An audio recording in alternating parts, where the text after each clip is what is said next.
Olá, seja bem-vindo! Aqui eu te conto histórias de um mundo que a gente vive e muitas vezes prefere, esquecer num canto qualquer da vida. São histórias que abordam fenômenos inexplicáveis, sobrenaturais, paranormais, mistérios, lendas, crenças e muito mais coisas que existem por aí, soltas no ar. Aproveite nossas narrativas e ajude o nosso pequeno projeto simples e humilde. Deixe o seu gostei, inscreva-se, compartilhe, comente. Nosso projeto agradece qualquer tipo de carinho. Aproveite sem moderação a história dessa semana. Vem comigo na lenda da Teresa Bicuda.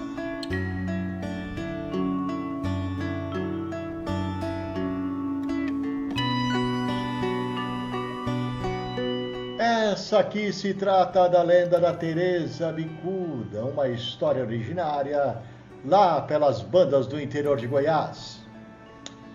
Certa vez eu estava em Fortaleza, em uma reunião nacional de padronização de serviço, e na noite saímos para jantar, são vários colegas, um restaurante na própria orla de Fortaleza. Durante a janta, um colega de Goiás contou uma história mais ou menos assim. Teresa Bicuda era uma moça de lábios grossos. Dizem que Bicuda era por causa disso.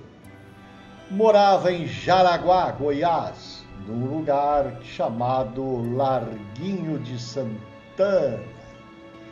Uma pessoa de maus bofes.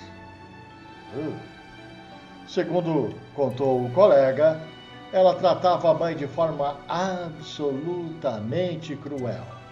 Costumava colocar a velha senhora para mendigar nas ruas da cidade de Jaraguá. Batia na senhora, humilhava.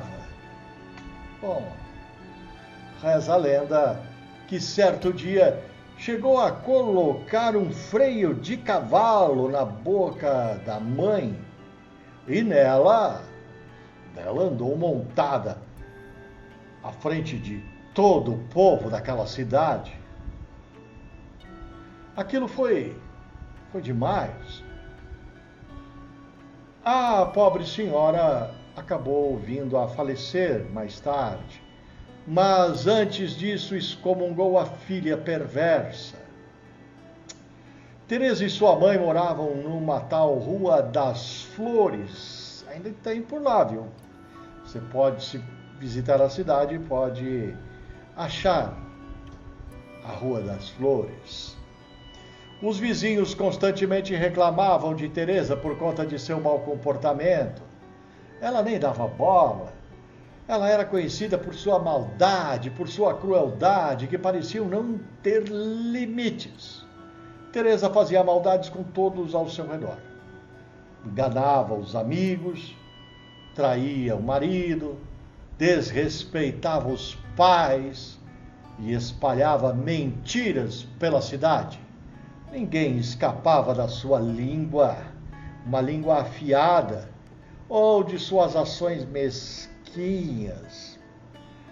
Ela saía pela cidade gritando diversas baixarias. Era de beber muito. Dizem que Jaraguá era um lugar extremamente religioso. Naquela época, onde Teresa vivia. E ela era uma das únicas da cidade, uma das únicas mulheres da cidade, que nunca pisou em uma igreja.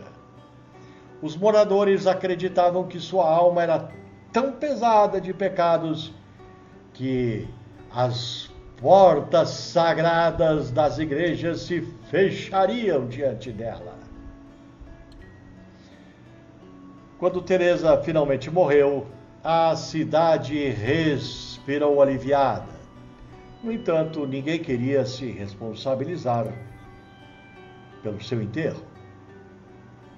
Afinal, ora, como sepultar alguém que em vida só causou dor e sofrimento? Decidiram então enterrá-la fora dos muros do cemitério, em um terreno baldio, longe dos túmulos dos bons cristãos. Foi uma cerimônia rápida e fria, sem flores nem lágrimas. O coveiro, um homem simples e bem supersticioso, foi o único a acompanhar o caixão até o local. Enquanto jogava terra sobre o túmulo, ele jurou ter ouvido uma voz rouca e macabra. Assustado, ele fugiu do local, deixando para trás o vento uivante. Naquela mesma noite, os moradores da Rua das Flores começaram a comentar que todo dia à meia-noite o fantasma de Teresa Bicuda vagava pela rua, gritando e aprontando, deixando para trás apenas o vento uivante. Janelas batiam, portas rangiam e os moradores em suas casas, ouviam os gritos que pareciam vir de todos os lados ao mesmo tempo. Quando o sol nasceu, o caixão de Teresa estava fora da cova, como se tivesse sido empurrado por mãos invisíveis. Aterrorizados, os moradores o recolocaram no túmulo. Mas na noite seguinte o mesmo aconteceu. E na outra também. A cidade entrou em pânico. Então, em uma reunião, decidiram mover o caixão de Teresa e enterrá-lo próximo à Igreja do Rosário, um lugar construído por escravos e que recebia as pessoas mais pobres. O fantasma continuava a atormentar a todos. Voltaram a se reunir. Foi então que um dos homens mais velhos do lugar sugeriu que talvez o espírito de Teresa não encontrasse a paz enquanto o seu último desejo não fosse atendido. Foi quando uma vizinha de Teresa lembrou-se que ela costumava dizer que, se pudesse escolher, gostaria de ser enterrada na serra, perto de um córrego onde brincava quando criança. Era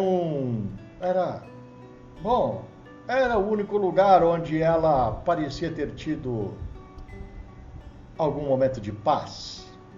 Decidiram então levar o caixão até a serra. A jornada foi difícil, com a ventania soprando e os gritos de Teresa ecoando nas montanhas. Finalmente, chegaram ao local escolhido, um pequeno vale cercado por árvores frutíferas, onde um córrego cristalino corria suavemente. Enterraram Teresa ali. Bem em cima de onde ela foi enterrada, nasceu um pé de caju. Um pé de caju, claro, assombrado. Reza a lenda que se alguém ousar pegar um caju, é atacado por um enxame de abelhas que lá existe. Patrocinado pelo fantasma da bicuda. Bom, o fantasma da bicuda não sossegou por inteiro, mas passou a assombrar a serra em noites de lua cheia. O colega relatou que moradores conseguem ouvir seus gritos em noites de lua e de vento. Falam que existe casos de pessoas que foram perseguidos pelo fantasma de Teresa Bicuda. Segundo as histórias, Teresa busca fazer a mesma coisa que fez com a mãe. Usar o vivente como um cavalo e obrigá-lo a fazer as suas vontades. Bom, o teosofista Joaquim Gervásio de Figueiredo, autor de diversos livros sobre filosofia esotérica, fez um comentário. Vida e morte são dois polos entre os quais se debate a humanidade. Vida e morte constituem a dupla natureza do homem. Vida e morte são as duas metades do universo. Vida e morte são a dupla manifestação de Deus. Nisso é importante refletir sobre o peso de nossas ações em vida. Como já disseram, a maldade pode nos seguir até além do túmulo. Mas o arrependimento é a única chave que pode abrir as portas da paz eterna. Assim seja. Um grande abraço. Tchau.